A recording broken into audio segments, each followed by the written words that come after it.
Let's do another example of a definite integral. Our key formula, of course, is integral a to b of u dv is uv from evaluated from a to b, not anti-differentiated, minus integral of v du from a to b. And so here we're going to do the integral from 0 to pi of t squared cosine 3t dt. We need to figure out what the u and the dv are going to be.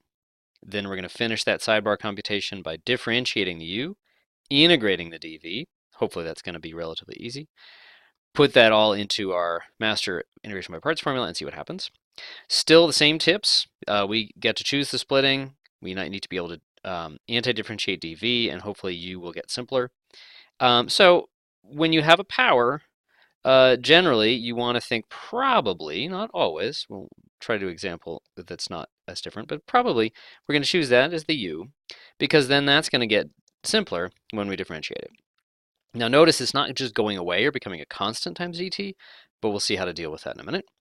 Okay, now the dv, that would force the dv to be everything else. Once you've chosen the u, you don't have any choice. So it's really, you have to make sure that choosing a u that you think is good is not going to make a dv that's bad. Okay, can we anti-differentiate this? Yeah, it's basically just cosine. It's got a constant factor like the previous one. You could do that as a really careful, simple substitution, or you could just say, look, that's basically sine 3t. But we just need to cancel out the 3 that would come from the chain rule. Okay, so we're giving ourselves permission to be a little quicker and dirtier on those now that we are more confident with that technique. Okay, so this is somewhat promising. So notice that in the dv, integrating that, it didn't get more complicated. It became a sine instead of a cosine, essentially the same kind of function. It brought in a constant, which is never a complicating factor. So this is not backwards progress. And t squared becoming 2t, at least the power is going down. So let's just see what happens when we plug that into our master formula. We're going to get that this, let me go ahead and copy it down. Actually, I'll just cut it and put it right here. Okay, so that is going to be uv, so that's going to be 1/3, I'm going to put the constant in front, t squared sine 3t, all evaluated from 0 to pi. That's not going to be a problem. Okay, but we might still be stuck. Let's see. Minus, I'm going to put the constant in front. It's going to be v du. Ooh, 2/3 is the constant that comes out in front. Integral t sine 3t dt. Ooh, one thing about the sidebar here, very, very common. Again, I think about sines.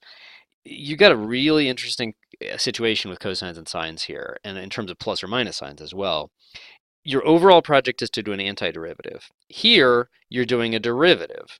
Right next to it, you're doing a quick and dirty antiderivative in order to get the whole antiderivative process rolling for the big thing. It can be very, very tricky to get the signs right. So here, cosine, the antiderivative of that is plus sine. Now, there's a minus sign coming from parts that shows up here, but that's a different minus sign. So you got to be really, really careful. Oh, and this is still definite. This is 0 to pi. Okay, so this can be disappointing because it's like, wait, I don't know how to do this. I thought the point was parts was going to take an integral I didn't know how to do over on the left and turn it into an easy integral that I know how to do on the right. Well, that's not always what happens. You often have to do it more than once. This is exactly something that's a good setup for parts again.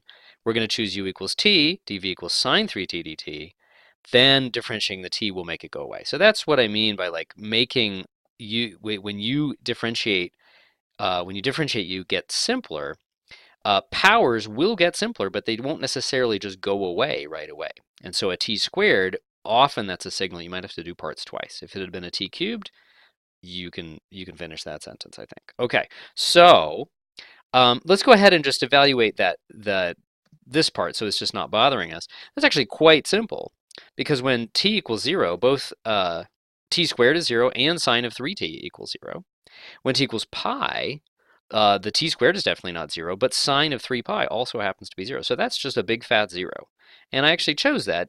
Definitely not always going to happen, but sometimes these boundary terms actually are particularly nice. So that actually happens to be 0. Let's just rewrite it without that.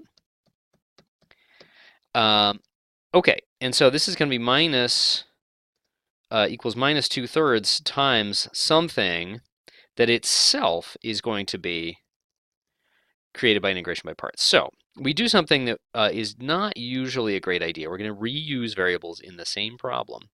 Notice that u and the v were just kind of templates, kind of kind of slots in a template, placeholders, and in the main line of the computation, they never actually appeared. And so that's why it is actually legit to go ahead and reuse those, even though it's a little dangerous. U and V they were temporary variables, they've been kind of flushed, and now we're going to reuse, and we say in the new situation, it's like a totally brand new integral, integrating this guy. We're going to say u equals t, dv equals now sine 3t dt, okay. Then du, that's going to be great. That's just 1 dt, just usually written as dt. Okay, and now the v, that's the antiderivative of sine 3t, careful, careful, minus 1/3 cosine 3t, because this is an antiderivative. Okay, so now I'm going to put that back up in here. Okay, so now we're going to have the uv minus integral v du again. And so that's going to be uv is just minus 1/3 t cosine 3t from 0 to pi minus, okay, now we got to be really careful, okay, minus from parts, from the basic formula for parts, and then minus v du, okay, that's going to turn that into a plus, well, I'll write it out. The minus 1/3 is going to come out as a constant, integral 0 to pi, and then just cosine 3t dt. Okay, so this is just v du, minus 1/3 cosine 3t dt, put into an integral with a minus sign in front of it, and then that's going to turn into a plus, but we'll see what happens with that. Okay, finally, we're getting down to something where the only integral left is something that we actually know how to do. Once again, it's going to be another case. Notice we did an integral in a sidebar of a trig function of 3t. We did it again, different trig function. We're going to do it one more time in the main computation, and that's very typical with this kind of parts computation. But first, let's just do that evaluation bar. Okay, let's see. Again, there's a t here. When t equals 0, that doesn't do anything, okay? And then when t equals pi, okay, that is actually going to be something. So all of this is just going to amount to this function evaluated at pi. And so that's going to be minus 1/3 times pi, and then cosine of 3 pi is a minus 1. Okay, so let me just cancel those in place. And let me just put the pi up here. Okay, so that's just a little simpler. Okay, now, one more integration.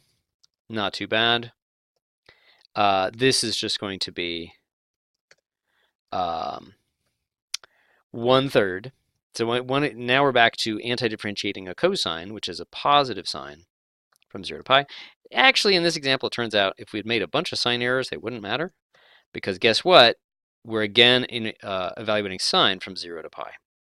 Part of why I picked this example is that I want to show you that sometimes things are simpler than they could be.